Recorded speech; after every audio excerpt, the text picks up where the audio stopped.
নমস্কার বন্ধুরা, paper and colour চ্যানেলে আপনাদের সবাইকে স্বাগত। আমি পৌলমী। আমার আজকের বিষয় সংলাপ রচনা। টপিকটি হলো সোশ্যাল মিডিয়ার ভালো মন্দ নিয়ে দুই বন্ধুর মধ্যে কথোপকথন। এখানে দুই বন্ধু হলো অর্ক এবং সৌম্য। আসুন শুরু করা যাক। অর্ক: আরে সৌম্য, আজকাল দেখছি সোশ্যাল মিডিয়াতে বেশ সক্রিয় হয়ে উঠেছিস। কি মনে করে এত ব্যবহার? সৌম্য: তা ব্যবহার করতেই হচ্ছে রে। এখন তো পড়াশোনা থেকে শুরু করে খবর সব কিছুই যেন এই প্ল্যাটফর্মগুলোর মাধ্যমেই সহজে পাওয়া যায়।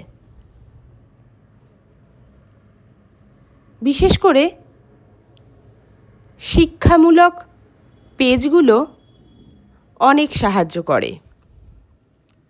অর্ক: তা ঠিকই, আমিও মনে করি সোশ্যাল মিডিয়া আমাদের জ্ঞানের পরিসর বৃদ্ধি করে, সাথে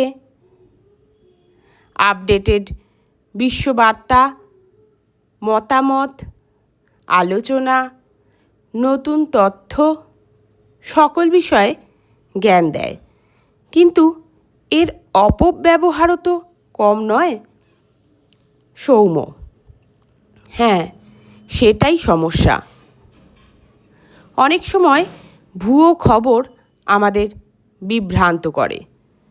সবচেয়ে বড় সমস্যা হলো সময় নষ্ট। কখন যে কয়েক মিনিট স্ক্রল করতে করতে 1 ঘন্টা কেটে যায় বোঝাই যায় না। অর্ক: ঠিক বলেছিস, সোশ্যাল মিডিয়া যেন নেশার মতো, চাইলেও বন্ধ করা যায় না। ফলে পড়াশোনা ও মনোযোগ দুই ক্ষতিগ্রস্ত হয়। কিছু সময় তো সাইবার বুলিং, ট্রোলিংয়ের মতো সমস্যা হয়। সৌম্য: একদম। আর প্রাইভেসি নিয়ে তো আমায় সব সময় ভাবায়। অসতর্ক হলে ব্যক্তিগত ছবি বা তথ্য অপব্যবহার হওয়ার আশঙ্কা থাকে। অর্ক: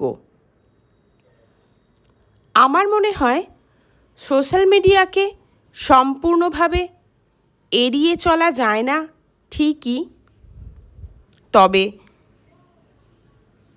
খুব সচেতনভাবে ব্যবহার করাই সবচেয়ে ভালো। এতে আমাদের অভিভাবকরাও দুশ্চিন্তামুক্ত হতে পারে। সৌম্য: একদম ঠিক। আমি তো ঠিক করেছি প্রতিদিন নির্দিষ্ট সময় ব্যবহার করব, আর পড়াশোনার সময় মোবাইল দূরে রাখব। অর্ক: খুব ভালো সিদ্ধান্ত। সোশ্যাল মিডিয়ার ভালো দিকগুলো কাজে লাগাতে পারলেই এটা হবে আমাদের উন্নতির হাতিয়ার। অযথা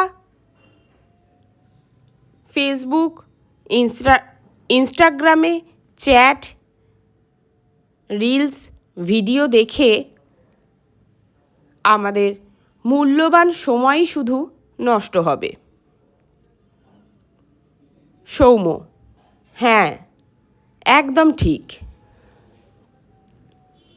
সব কিছুরই ভালো মন্দ থাকে। বুদ্ধিমানের কাজ হলো মন্দ দিকগুলো থেকে দূরে থেকে ভালো দিকগুলোকে কাজে লাগানো। এই ছিল দুই বন্ধুর কথোপকথন। আশা করি ভিডিওটা তোমাদের ভালো লেগেছে।